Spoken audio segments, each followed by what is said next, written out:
দাঁড়িয়েছি সেটা হচ্ছে একটা প্রত্যাশা ভঙ্গের জায়গা, কিংবা যে পরিস্থিতি সৃষ্টি হচ্ছে তার মধ্যে যে নতুন ফ্যাসিবাদের আগমন ধ্বনি শোনা যাচ্ছে এবং পুরো সমাজের মধ্যে যে আবার একটা নতুন ফ্যাসিবাদী শক্তির নড়াচড়া দেখা যাচ্ছে, তার বিরুদ্ধে প্রতিবাদ করার জন্য আজকের সভা।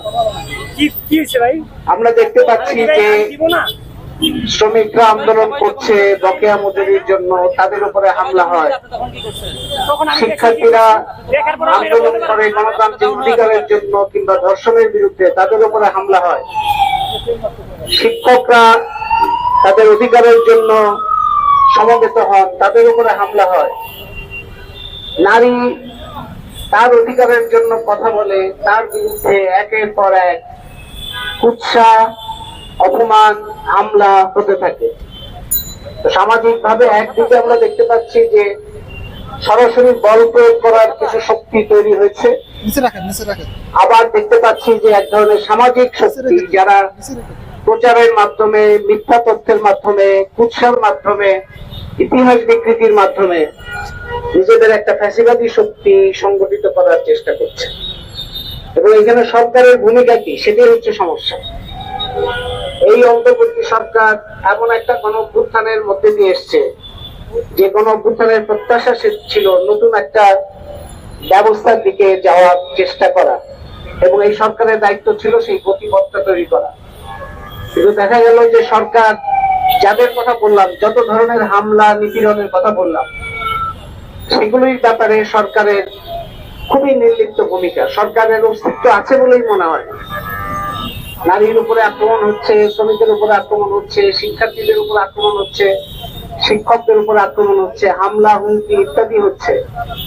সেখানে সরকারের কোনো অস্তিত্বই নেই। কোনো কোনো ক্ষেত্রে সরকারের বাহিনী এই আক্রমণ পরিচালনা করছে, এবং বিভিন্ন ভাবে সমাজের মধ্যে আবার পুরনো যে সমস্ত বিভাজন গুলোর ভিত্তিতে এখানে স্বৈরতন্ত্রী ব্যবস্থা কায়েম হয়েছিল, সেই সব ব্যবস্থা আনা হয়েছে।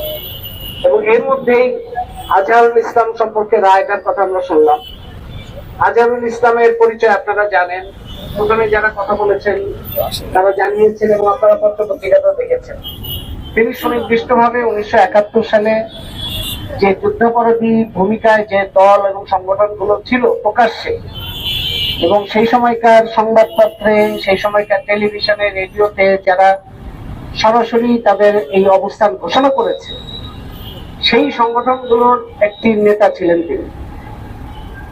সেই হিসাবে সেই সময় যে যুদ্ধাপরাধ হয়েছে তার সরাসরি তার দায়িত্ব এই লোকের উপরে, এই আজহারুল ইসলামের উপরে পড়ে। তো তার বিরুদ্ধে মামলা হয়েছে, এবং আপনারা জানেন যে বাংলাদেশের স্বাধীনতার পরে, এত বছর পরে, এই প্রশ্নটা তো সবার মধ্যে আছে যে 54 বছর পরে আবার কেন যুদ্ধাপরাধী ইস্যুটা আসে, কিংবা জামাতে ইসলামী কেন এখন পর্যন্ত 54 বছর পরেও কেন, সেটি একটা বিতর্কের জায়গা। এটা থাকতো না যদি স্বাধীনতার পরে যে বিভিন্ন সরকার এসছে তারা যদি এগুলো নিয়ে খেলা না করে।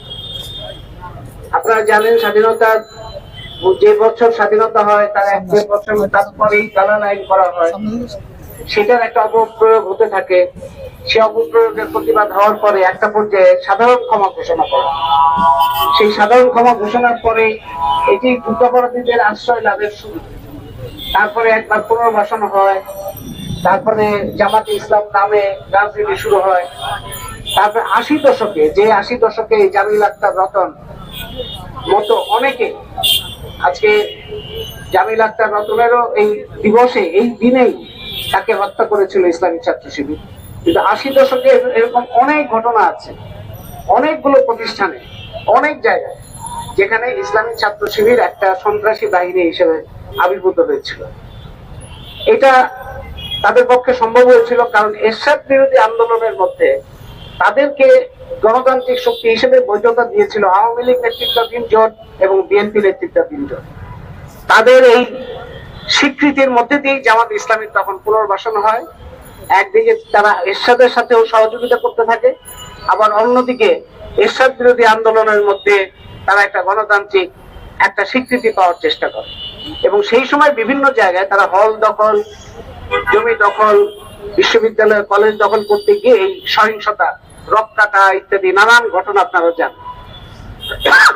ওই সময়ে 1989 সালে যখন 22 ছাত্র সংগঠন হয়েছিল, ছাত্র শিবির ছাড়া ছাত্রলীগ, ছাত্রদল সবাই মিলে 22 ছাত্র এরশাদের বিরুদ্ধে, তাদের সাথে সংঘাত হয়েছিল ইসলামী ছাত্র শিবিরের। এবং জাহাঙ্গীরনগর বিশ্ববিদ্যালয়ে ছাত্র দলের একজন কর্মী, তার নাম কবির, তাকেও খুন করেছিল ইসলামী ছাত্র শিবির। এবং তারপরে জাহাঙ্গীরনগর বিশ্ববিদ্যালয়ে ইসলামী ছাত্র শিবির নিষিদ্ধ ছিল বহু বছর। এই 5ই আগস্টের আগ পর্যন্ত তারা সেখানে বহুবার চেষ্টা করেছে, কিন্তু প্রবেশ করতে পারে। তো এইভাবে 80 দশকে, তারপর 90 দশকে দেখা গেল আওয়ামী লীগ তাদেরকে আন্দোলনের সহযোগী বানাইলো। 95 সালে আওয়ামী লীগ, জামাত ইসলাম একসাথে আন্দোলন করেছে বিএনপির বিরুদ্ধে। আবার 2001 সালে যখন বিএনপি ক্ষমতায় গেল, তখন 4 দলীয় জোট করেছে, তখন মন্ত্রী হয়েছে জামাত ইসলামীদের। যাদের বিরুদ্ধে যুদ্ধাপরাধের অভিযোগ ছিল তারাই মন্ত্রী হয়েছে সে সময়। তো প্রত্যেকটা তাদের পর্ব এসছে উদ্ধত্তের এবং তাদের আবির্ভাবের, এবং সেই সময় আবার প্রতিরোধ হয়েছে। আপনারা 1992 সালে গণ আদালতের কথা জানেন, আপনারা 2010 সালের পরে যে যুদ্ধাপরাধীদের বিচার হয় সেটাও এই জনমতের চাপে কিংবা প্রতিরোধের চাপেই হয়েছে। কিন্তু এই যে একবার তাদের সাথে নেগোসিয়েশন, একবার তাদের সাথে দর কষাকষি, একবার তাদের সাথে আবার নানা রকম চুক্তি, এই খেলার মধ্যে আওয়ামী লীগ এবং বিএনপি এইসব খেলার মধ্যে কারণেই এই দল এবং তাদের সহিংসতা এবং সন্ত্রাসী তৎপরতা এটা অব্যাহত থাকতে পেরেছে। এবং আজকে বর্তমান পরিস্থিতি, পরিবর্তিত পরিস্থিতিতে তাদের মনে হয়েছে যে তারাই এখন ক্ষমতাধর, তাদের হাতেই ক্ষমতা। এবং সেটাই অন্তর্বর্তী সরকারের যে ভূমিকা, সেই ভূমিকার কারণেও তাদের এই ধারণা তৈরি হয়েছে। এখন মেয়েদেরকে টার্গেট করে আক্রমণ করলে, লাথি মারলে, কিংবা তাদের বিরুদ্ধে কুৎসা রটনা করলে, কিংবা কলেজ শিক্ষক, নারী কলেজ শিক্ষক তার উপরে হয়রানি চালালে, কিংবা বিভিন্ন জায়গায় নারী বিদ্বেষী তৎপরতা চালালেও সরকারের কোনো ভূমিকা আমরা দেখি না। এবং সেগুলি যারা চালায় তাদের মধ্যে একটা চিন্তার ঐক্য আছে, মতাদর্শিক ঐক্য আছে। তারা চায় না যে একটা দেশের মানুষ একটা সৃজনশীলতার মধ্যে থাকুক, লিঙ্গীয় বৈষম্য, জাতিগত বৈষম্য, ধর্মীয় বৈষম্যের বাইরে একটা বৈষম্যহীন দেশের দিকে যাত্রা করুক। এটা তাদের রাজনীতি বা মতাদর্শের মধ্যে পড়ে। জামাতে ইসলামী, ইসলামী ছাত্র শিবিরের যে ভূমিকা, সেই ভূমিকায় এই কথাটা ওঠে। এবং আমার নিজেরও এই কথা যে যারা আজকে ইসলামী ছাত্র শিবির করে কিংবা জামাতে ইসলামীর যারা তরুণ কর্মী, তারা তো 71 সালে জন্মই নেয় নাই অনেক, তো কাজেই তারা তো আর যুদ্ধাপরাধ করে নাই। সেই জন্যই এই কথাটা তাদের উদ্দেশ্যে আমি বলতে চাই যে আপনারা তো যুদ্ধাপরাধ করেন নাই, সেই কারণে আপনারা তো যুদ্ধাপরাধের রাজনীতি কেন ধারণ করছেন? যুদ্ধাপরাধ করেন নাই, কিন্তু যুদ্ধাপরাধের রাজনীতি যদি আপনারা ধারণ করেন, তাহলে যুদ্ধাপরাধের সমান একটা দায় আপনাদের উপরও পড়বে। সুতরাং এখনকার যারা তরুণ কর্মী, তাদের এই বোধোদয়টা হওয়া দরকার যে 71-এর দায় তাদের উপর, যুদ্ধাপরাধের দায় তাদের উপর পড়বেই যদি তারা যুদ্ধাপরাধের রাজনীতি অব্যাহত রাখে। এখন আজহারুল ইসলাম যুদ্ধাপরাধ করেছেন, তিনি যুদ্ধাপরাধী হিসেবে চিহ্নিত। আদালত কি সাক্ষ্য প্রমাণ এবং তদন্তের মাধ্যমে এরকম একটা সিদ্ধান্ত এসছে সেটা আমরা জানি না, কিন্তু যুদ্ধাপরাধী হিসেবে একজন চিহ্নিত ব্যক্তি কি করে নির্দোষ হিসেবে রায় ঘোষিত হয়, সেটা আমাদের প্রশ্ন। এবং এই প্রশ্ন আমাদের থাকবেই সবসময়। এই প্রশ্নের জবাব দিতেই হবে।